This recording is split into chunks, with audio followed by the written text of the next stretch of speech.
More than half of the world's workforce risk losing their jobs or moving to part-time work in 2020 as a result of the economic fallout of the coronavirus pandemic. Hundreds of people are protesting in Washington D.C. as part of a wave of demonstrations across the United States following the police murder of African-American George Floyd. South Africa has a backlog of nearly 100,000 unprocessed coronavirus tests as a striking example of the shortage of testing kits and reagents across Africa. From the headquarters of Telesur English in Havana, Cuba, this is From the South. I'm Katrina Goss.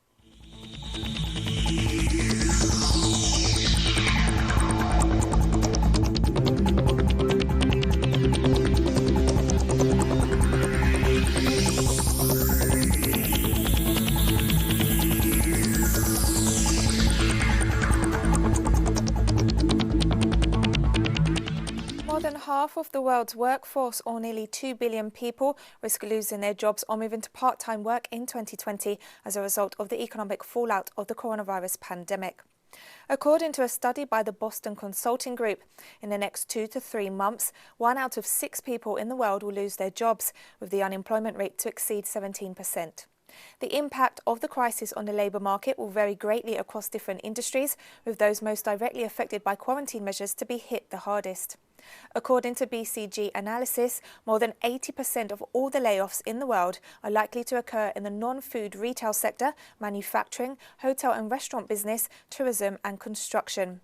The report authors stressed that in order to prevent the collapse of supply on the labour market, support measures should be provided by governments, from subsidising salaries and expanding social protection to financial and tax exceptions and temporary redistribution of employment. Venezuelan Vice President for Communications, Jorge Rodriguez, offered a daily update on the COVID-19 situation in the country this Friday. Rodriguez announced the detection of 25 new cases of community transmission and 18 imported cases. He referred to the emergence of several outbreaks in different parts of the country, including the city of Maracaibo in the state of Zulia. It was reported that the source of this new outbreak may have been Colombia, due to the intense cross-border traffic and movement of persons, particularly traders selling and buying goods in the local markets in Zulia state. To address this new outbreak, Rodriguez announced the enforcement of a curfew in several municipalities of the state. He also reported 3 new COVID-19 deaths. Mexican President Manuel Lopez Obrador announced this Friday that he is embracing the new normality and will resume his traditional tours of the country's interior starting June 1st. The president announced a week ago his intention to resume visits to the different states of the country. During his morning press briefing at the National Palace, he indicated that a new pace of work is to begin, as his morning conferences and work with the cabinet will be alternating each week between the presidential palace and different states. The president reassured his critics by committing to comply with all the safety protocols determined by the Health Secretariat. He also explained that he will carry out daily national security meetings, as he has done so up till now. Mexican Minister of Health, Dr. Hugo Lopez Cartel Ramirez, explained in detail the traffic light system to be applied in each state under the new normality as of June 1st. On the color red, only the essential activities are going to be open, and on the color amber, the non-essential activities will start to open according to the levels of public utility, social value, and people participating in them. Health security measures, as well as those of surveillance and control, are now transferred to the 32 states, because now the map is going to change state by state. The states are going to notify every week what the level of risk is, what is the set of activities that should be opened according to what the level of risk is, and the state will be responsible for establishing the corresponding reopening. Brazil registered a new daily record of COVID-19 cases and more than 1,000 deaths on Thursday. The South American country has the world's second highest number of confirmed novel coronavirus cases at over 443,000, only surpassed by the United States. According to the Brazilian Health Ministry, more than 26,000 new cases were confirmed in a 24-hour period ending late on Thursday. In that same period, Brazil experienced its third highest number of COVID-19 fatalities since the start of the pandemic, at over 1,100, taking the death toll to over 26,800, the 6th highest in the world. Severe water shortages have been affecting Peru's capital city, Lima, aggravating the health crisis for many residents. At least 1/3 of Lima's population is dealing with shortages on top of the health and economic crisis that is gripping the region.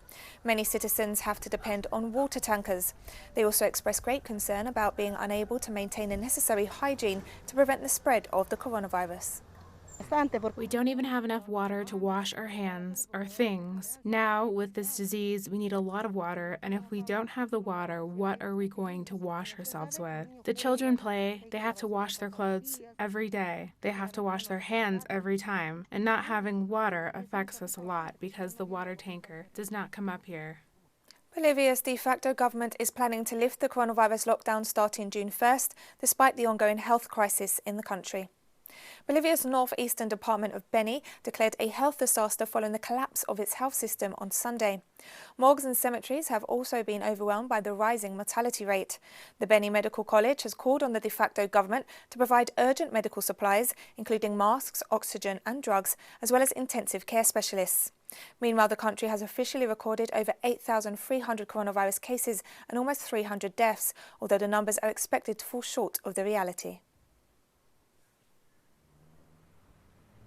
The three main political forces in Honduras and two other parties in the National Congress unanimously agreed to thank the Cuban Medical Brigade supporting the fight against the coronavirus in the country. The members of the Honduras-Cuba Parliamentary Friendship Group expressed that they wanted to make public their sincere gratitude to the Cuban people and government for the support provided to Honduras and the rest of the world through the medical brigades of the Henry Reeve International Contingent of doctors specialised in disaster situations and serious epidemics. They also stressed that Cuba continues to be subjected to an inhumane blockade by the United States government and yet continues to offer such solidarity across the world.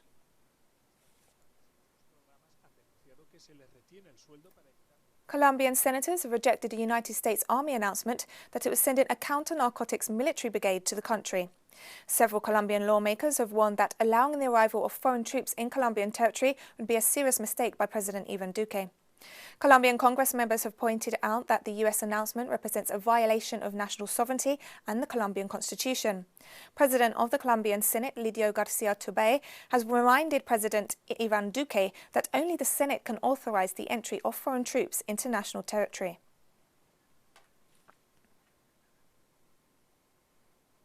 Suriname's ruling National Democratic Party has called for a recount of votes following the preliminary results of the country's May 25th general election.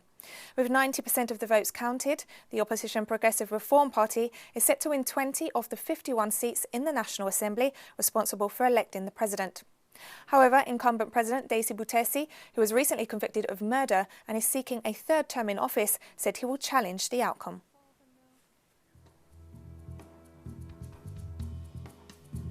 More stories coming up after this very short break, so don't go away.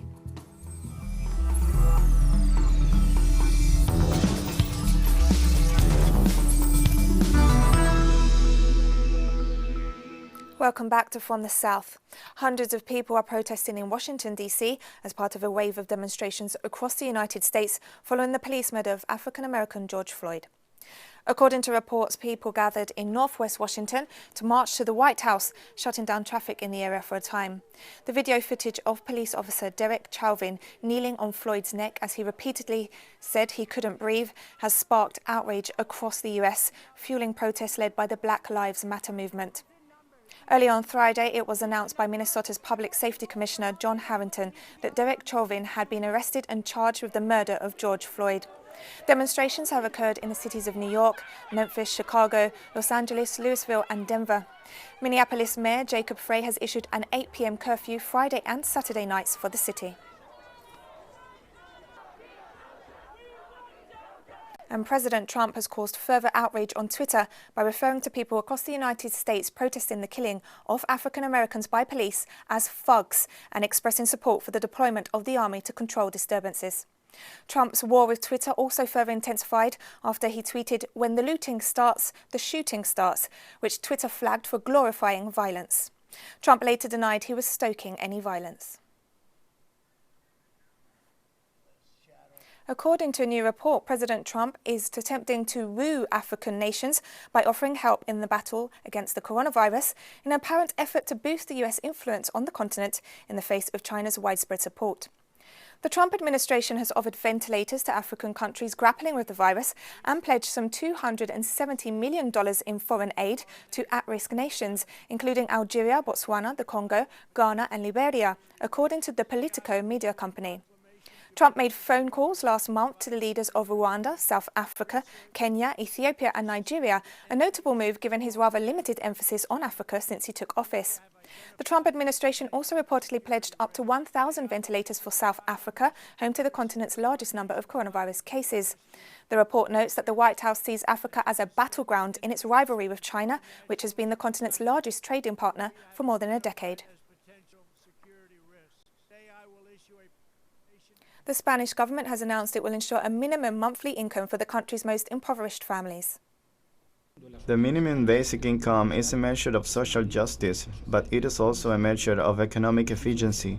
It is a measure of social justice because it takes seriously one of the foundations of democracy, which is the redistribution of wealth, because the resources that we all contribute to the public coffers will serve to a greater extent to benefit those who have less. It is also a particularly useful instrument for fighting child poverty. Russia has recorded a sharp increase in COVID-19 deaths for a second day in a row, standing at more than 200 on Friday. Russian authorities have now reported a death toll of over 4,300. More than 8,500 new coronavirus cases were reported on Friday, bringing the total to more than 387,000 cases. Russian officials have stated that the increase in fatalities is connected to the rise in patients suffering from more severe symptoms. Belarus has become the novel coronavirus epicenter in Eastern Europe. In a media briefing on Friday, Dr. Hans-Henry P. Kluge, Regional Director for Europe at the World Health Organization, stated that Belarus is among the 5 European countries reporting the highest cumulative numbers of confirmed coronavirus cases over the past 14 days. According to the report, over the past weeks, health authorities have reported over 900 new coronavirus cases on a daily basis. The total number of coronavirus cases in Belarus has climbed above 40,000, while more than 200 people have died.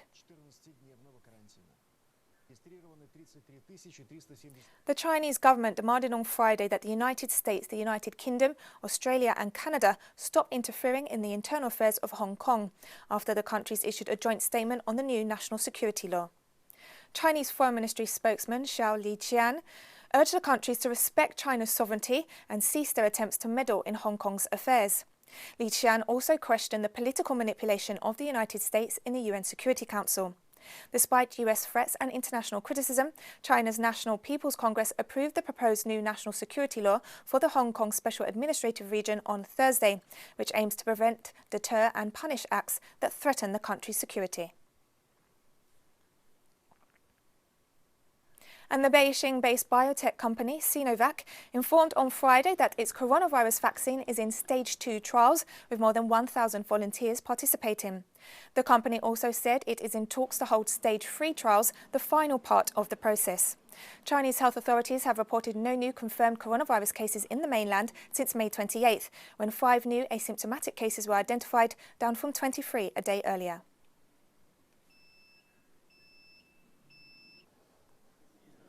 Malaysia's former Prime Minister has been ousted from his political party but has vowed to challenge the move.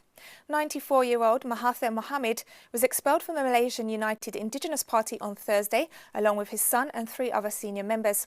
Mohamad was forced to step down in February. I'm still the chairman. Please remember that, because when they tried to remove me also, it was not valid.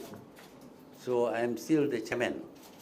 Regarding the vote of non-confidence, again, that was not allowed, but it's spurious ground. So that again is a denial of democratic processes. So this government has breached so many democratic processes. And we're taking one last break now, but stay with us for more.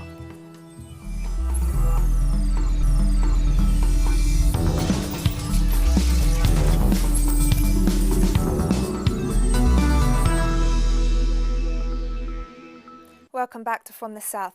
South Africa says it has a backlog of nearly 100,000 unprocessed coronavirus tests as a striking example of the shortage of testing kits and reagents across Africa as the number of cases steadily rises.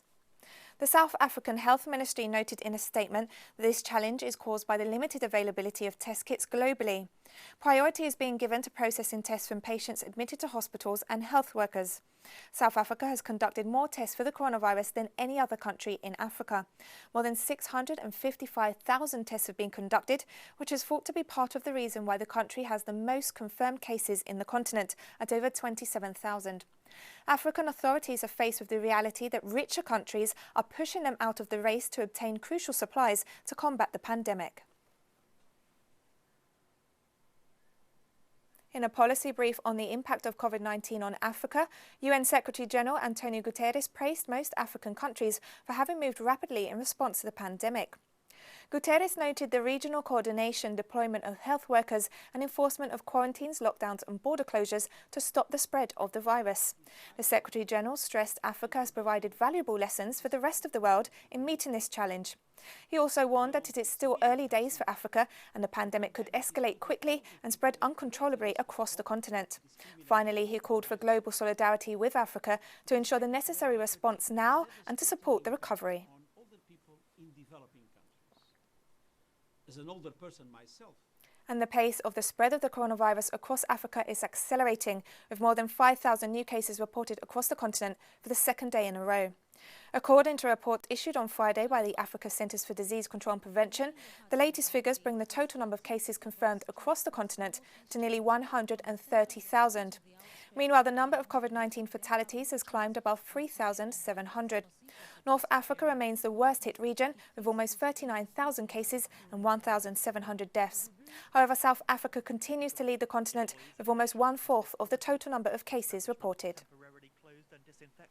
Today, the surfaces are cleaned every... Jihadists terrorising remote communities in Mozambique's Muslim-majority north mounted a fresh attack on Thursday, according to police sources. In an early morning attack in Macomia district, gunmen forced a population of several thousand to flee while the military and police withdrew from the area. The attack comes a week after Mozambique called on its southern African neighbours to help it fend off the escalating jihadist insurgency that began in 2017. The Islamic State's Central Africa province has claimed responsibility for some of the attacks in the region since last June, posting images of dead soldiers and seized weapons. Some 200,000 people have been forced to flee their homes in the northern region of Mozambique.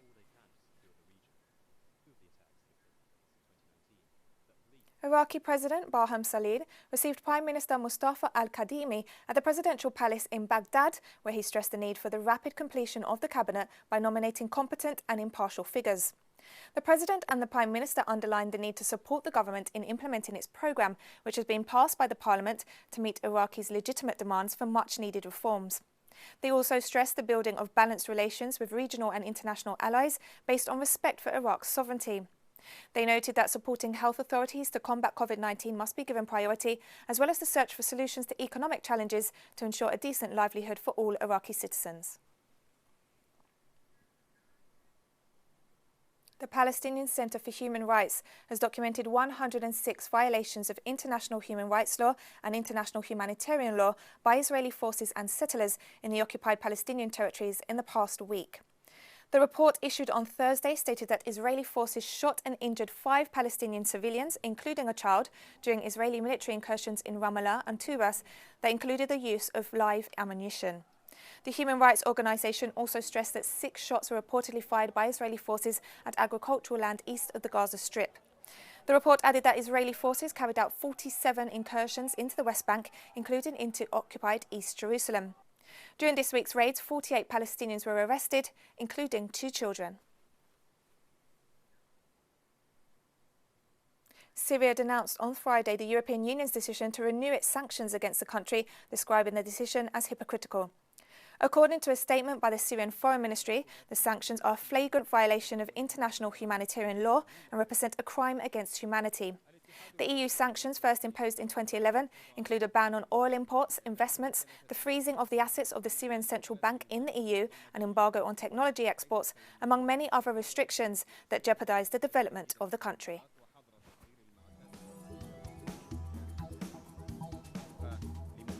And we've come to the end of this news brief. You can find these and many other stories on our website at telesurenglish.net. And you can join us on social media, Facebook, Twitter and Instagram. For Telesur English, I'm Katrina Goss, and thank you for watching.